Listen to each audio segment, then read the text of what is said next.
morning and very warm welcome to my dear student. Today we are going to start our new lesson, lesson 3.3 of class 5, and the name of the lesson is Influence of the Foreign Culture. So what is the meaning of this term? So influence means प्रभावित, foreign means विदेशी, culture means संस्कृति. विदेशी संस्कृति का प्रभावहरू अथवा विदेशी संस्कृति का प्रभावहरू अथवा असरहरू. What are the effect of foreign culture? Foreign culture को असरहरू के छन् त? Foreign culture ले हाम्रो नेपालको संस्कृतिमा कस्तो प्रकारको असरहरू पारेका छन्, कसरी हाम्रो नेपालको संस्कृतिलाई कसरी प्रभावित पारेका छन् त्यसको बारेमा हामी यो च्याप्टरमा पढ्छौं. So before starting our lesson 3.3 of class 5, I have written here some word meaning related to this lesson. I hope you will copy this in your copy. So the first word meaning is identity, means पहिचान. Influence means प्रभावित. Accessible means पहुँच योग्य. Look means कुना. Determined means निर्धारित. Accurate means प्राप्त. Imitating means copy अथवा नक्कल. Adopt means अपनाउनु. Aspect means पक्ष. And typical means विशेष. So this is the word meaning. These are the word meaning. Hope you will copy this in your copy. So my dear student, so this lesson is related on the couple of paragraph. So this lesson 3.3 of class 5, influence of the foreign culture, is related on the couple of paragraph which I am going to explain you. Hope you will listen to me carefully. So our culture is our identity. हाम्रो संस्कृति भनेको हाम्रो पहिचान हो. Our culture gives us identity. Our culture gives us identity. Our culture is our identity, or it gives us identity.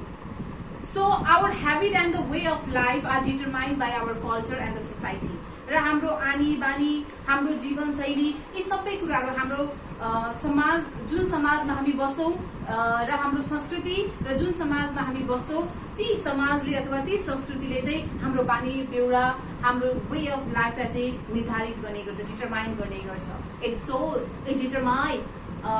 determined and it shows the habit or the ways of life of the people by our cultures and the society where we live. Our culture, tradition, and the lifestyle are typical. Our traditions, our culture, and our lifestyle are typical. हाम्रो संस्कृति, हाम्रो परम्परा र हाम्रो जीवन शैली विशेष छ, typical छ. Our culture, our traditions, and the lifestyle are typical. Touching the feet of father and mother when we first meet, when we first see them every day is our culture. हाम्रो आमा बुवा को खुट्टा touch गर्नु, भोग्नु, त्यो हाम्रो culture. That is our culture.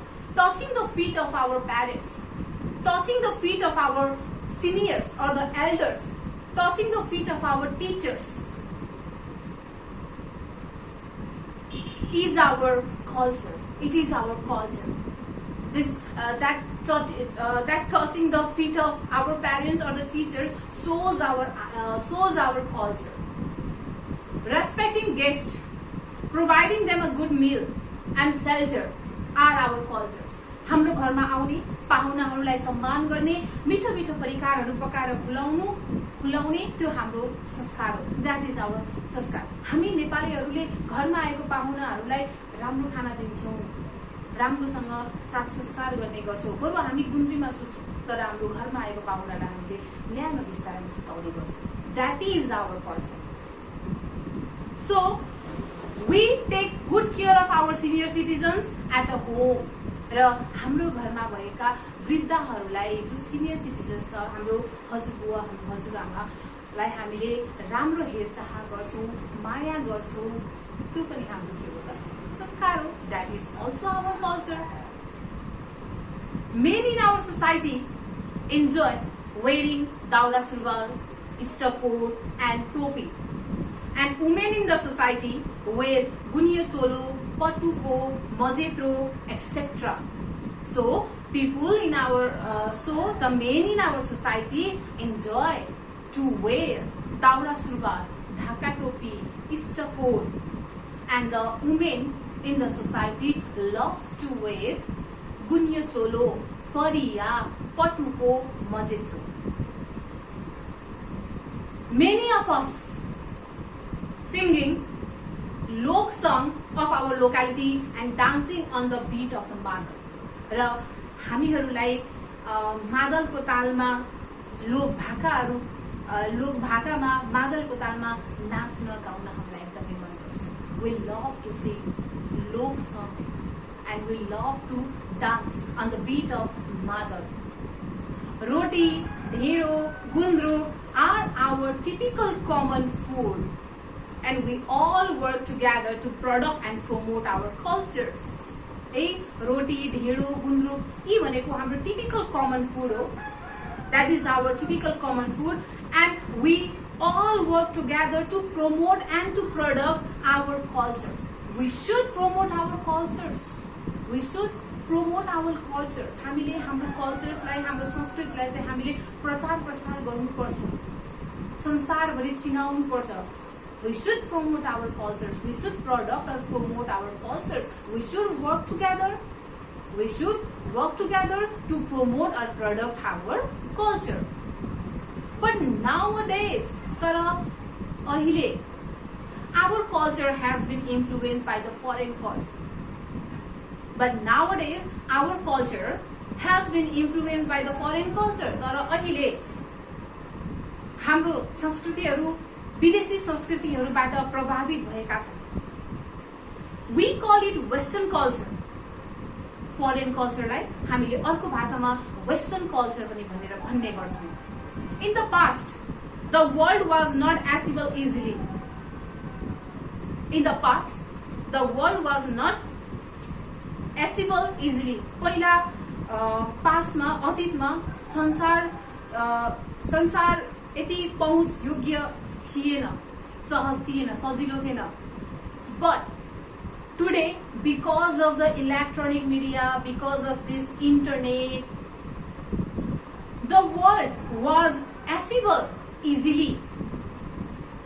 The world has become a village now because of the internet, because of the electronic devices, because of the technology. The whole world, the whole big world has become a small village. We can see people from every nook and corner of our country. हामीले संसारको अथवा देशको कुना काप्चीमा रहेका मानिसहरूको बारेमा हामीले सजिलैसँग हामीले हेर्न सक्छौं. We can find anything. We can search anything. We can find anything. हामीले संसारमा लुकेको हरेक कुना काप्चीको कुराहरू सजिलैसँग हामीले खोज्न सक्छौं, हेर्न सक्छौं, बुझ्न सक्छौं. The young people in the city areas are copying the culture of foreign countries. र हाम्रा देशका युवाहरू शहरमा बस्ने हाम्रा देशका युवाहरूले विदेशी संस्कारहरूलाई चाहिँ विदेशी देशहरूका संस्कारहरूलाई कपी गरेका छन्. They try to imitate, they try to copy the foreign cultures. They are forgetting their cultures. र त्यस्ता युवाहरूले आफ्ना देशमा भएका संस्कृतिहरूलाई चटक्क बिर्सेका छन्. They forget all the cultures of Nepal and they try to imitate, they try to copy the cultures of foreign country. Imitating everything influenced by the foreign culture is not good. Foreign अथवा विदेशी संस्कृतिहरू सबै विदेशी संस्कृतिहरू राम्रा हुँदैनन् र विदेशी संस्कृतिहरू हामीले नकल गर्नु सबै विदेशी संस्कृतिहरू नकल गर्नु राम्रो होइन. Imitating everything influenced by the foreign cultures is not good. But the youth in our country are imitating foreign culture. But the youth of our country imitating the foreign cultures. They sing English pop song in the name of modernization. आधुनिकताको नाममा मानिसहरूले English गाना गाउने गर्छ. अहिले कसैले लोकगीत गायो भने छ्या यो त पाखे रहेछ, यो त पाखे रहेछ, यसलाई त के पनि नआउँदैछ भनेर हामीसँग कोही पनि साथी बन्न खोज्दैन. हामीलाई मान्छेले देखेर हाँस्छ, हाम्रो खिल्ली उडाउँछ. People dominate us if we do not know English. or if we do not sing English song. So English is a common language. English भनेको एउटा common language हो जुन सबैले बुझ्छ. English is the common language, but it is not a native language. English भनेको common language हो. English is a common language जुन सबै मान्छेले बुझ्छ, but English is not our native language. तर English हाम्रो native language हैन. हाम्रो native language कुन हो त? नेपाली हो. But our youth imitating foreign cultures. Our youth imitating foreign cultures, and they sang English pop song in the name of the modernizations. आधुनिकताको नाममा अंग्रेजी गानाहरू, अंग्रेजी गीतहरू गाउने, अंग्रेजी गानामा नाच्ने गाउने गर्ने गर्छन्. They go to the disco and club for the entertainment. र अहिलेका युवाहरू अथवा अहिलेका बालबालिकाहरू मनोरञ्जनको नाममा मनोरञ्जन गर्नका लागि पबमा, डिस्कोमा, क्लबमा जाने गर्छन्. They used to go to the disco, to the pub for the entertainment. They eat junk food instead of our traditional typical food. र हाम्रो ट्रेडिसनल टिपिकल फुडहरू जस्तै मकै, ढेँडो, यस्ता ट्रेडिसनल रोटी, यस्ता ट्रेडिसनल फुडहरू खानुको सट्टा अहिलेका युवाहरूले बाहिर बजारमा पाउने प्याकेटमा सिलप्याक भएर आएका जङ्क फुडहरू खाने गर्छ. Like momo, pizza. अहिले त सानो 2 वर्षको बच्चालाई के खान्छु भनेर सोध्यो भने त्यो बच्चाले पनि म ढेँडो खान्छु, म मकै खान्छु भनेर भन्दैन. त्यो बच्चाले पनि म मोमो खान्छु, म पिज्जा खान्छु भनेर भन्ने गर्छ. त्यतिसम्म फरेन कल्चरले हाम्रो नेपाली कल्चरलाई प्रभावित पारेका छन्, असर पारेका छन्. The influence of the culture is seen in every areas like culture, customs, music, food, hairstyle, and other living style. विदेशी संस्कारले हाम्रो नेपालको हरेक क्षेत्रलाई, हरेक एरियाजलाई ग्रस्त बनाएका छन्, प्रभावित बनाएका छन्.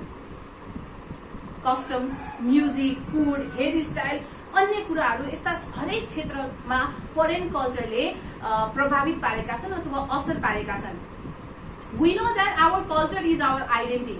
We know it very well that our culture gives us identity, or our culture is our identity. We know it very well, but we can adopt others' good cultures, keeping up with. We can adopt other good cultures, keeping up with our own traditions and the culture. हामीले अरूको संस्कृतिहरू हामीले अपनाउनु पर्छ, पर राम्रो संस्कृतिहरू मात्र हामीले अपनाउनु पर्छ. Some people are badly influenced by the Western culture. र केही व्यक्तिहरू वेस्टर्न कल्चरबाट एकदमै प्रभावित भएका हुन्छन्. They have ignored our culture. र त्यस्ता व्यक्तिले हाम्रो नेपालको संस्कृतिलाई बेवास्ता गर्ने गर्छन्. We should guide them and teach them the good aspect of our culture. र त्यस्ता व्यक्ति जसले चाहिँ वेस्टर्न कल्चर मान्ने गर्छ अथवा नेपालको संस्कृतिलाई, कल्चरलाई चाहिँ इग्नोर गर्ने गर्छ, त्यस्ता व्यक्तिहरूलाई हामीले हाम्रो कल्चरको पक्षहरू के हो त, हाम्रो कल्चरको राम्रा कुराले के हो त, ती कुरा चाहिँ हामीले सिकाउनु पर्छ, बुझाउनु पर्छ. We should give them knowledge, we should guide them, and we should tell them the good aspect of our cultures. The youth can do this by organizing some awareness programs. र यो काम युथहरूले सजिलैसँग गर्न सक्छ by organizing the awareness program, by organizing the ड्रामाहरू organize गरेर अथवा सचेत मूल्य कार्यक्रमहरू अथवा अवेरनेस कार्यक्रमहरू चाहिँ अर्गनाइज गर्न सक्छ. The youth can organize the awareness program to teach them or to guide them or to tell them the good aspect of our cultures. TV, cinema are the sources of the knowledge, sources of knowing cultures other than of our own. है, TV र सिनेमामा चाहिँ हामीले हाम्रो संस्कृति related विभिन्न प्रकारका कार्यक्रमहरू हामीले सञ्चालन गर्नुपर्छ. We can enjoy this media but should not forget the culture and the tradition. हामीले टिभी हेर्नुपर्छ, नयाँ कुराहरू हामीले देश विदेशबाट सिक्नुपर्छ, तर we should not forget the culture and the traditions. तर हामीले आफ्नो देशको संस्कृति अथवा परम्परालाई हामीले बिर्सनु हुँदैन. We should acquire from our forefather and the ancestor. हामीले हाम्रो पुर्खाबाट हाम्रो बाउबाजुको पालोबाट अथवा हाम्रो पुर्खाबाट चलिआएको संस्कृति र परम्परालाई हामीले सम्मान गर्नुपर्छ. We should respect them and we should follow our own Nepali culture. So this much for today. I hope you understood the knowledge that we get from this lesson, and I also believe that you will follow it. Okay, I have given here some homework for you. For homework, I have given you 3 question answer and 3 true false. So first come to the question answer. Question number 1. Write any of the sources of knowing other culture. है अरूहरुको कल्चर्सलाई बुझ्नको लागि चाहिँ के स्रोतहरुको मार्फतबाट चाहिँ हामीले अन्य संस्कृतिहरु चाहिँ हामीले बुझ्न सक्छौं, हेर्न सक्छौं भनेको छ. So with the help of TV, with the help of internet, with the help of cinemas, so cinemas and the TV are the sources of knowing other cultures. In the question number 1. And in the question number 2, what are the things you do not like in your culture? तिम्रो संस्कृतिमा तिमीलाई मन नपर्ने कुराहरु के हो त? So the things that I do not like in my cultures are the dowry system, untouchability, class discrimination, caste discrimination, color discrimination, Deuki system. So these are the culture which I do not like in my culture. So in the question number 3, what can you do to save the young generation from being badly influenced by the foreign cultures? तिमीले आफ्नो संस्कृतिहरुलाई बचाउनको लागि तिमीले के गर्न सक्छौ है? जुन अहिले युथहरु फरेन कल्चरमा अहिले धेरै मात्रामा प्रभावित भएका छन्, ती व्यक्तिहरुलाई चाहिँ हामीले हाम्रो संस्कृतिलाई कसरी सेभ गर्न सक्छौ, यङ वन्सलाई कसरी हामीले मोटिभेट गर्न सक्छौ भनेर सोधेको छ. By organizing the awareness program, we can organize the awareness program, we can guide them, we can teach them about the good aspect of our culture. So this is the point. And now come to the true false. In the question number 1, we should not show love to the juniors. हामीले आफूभन्दा सानोलाई हामीले माया गर्नु हुँदैन. So what will be the answer? You know it better. So the answer will be false. So we should preserve लोक दोहोरी and लोक नाच. हामीले लोक नाच अथवा लोक दोहोरीलाई चाहिँ हामीले प्रिजर्भ गर्नुपर्छ, बचाएर राख्नुपर्छ. So what will be the answer? Yes, the answer will be true. So it is good to forget our own culture and adopt the foreign culture. आफ्नो संस्कृतिलाई बिर्सेर अरूको संस्कृतिलाई चाहिँ हामीले अपनाउनुपर्छ. So it is true or false? Yes, it is false. We should not forget our culture. So this is the true false. This is the question answer. This is your homework related to this lesson. I hope you will do this homework at your home very seriously. Thank you. Thank you so much.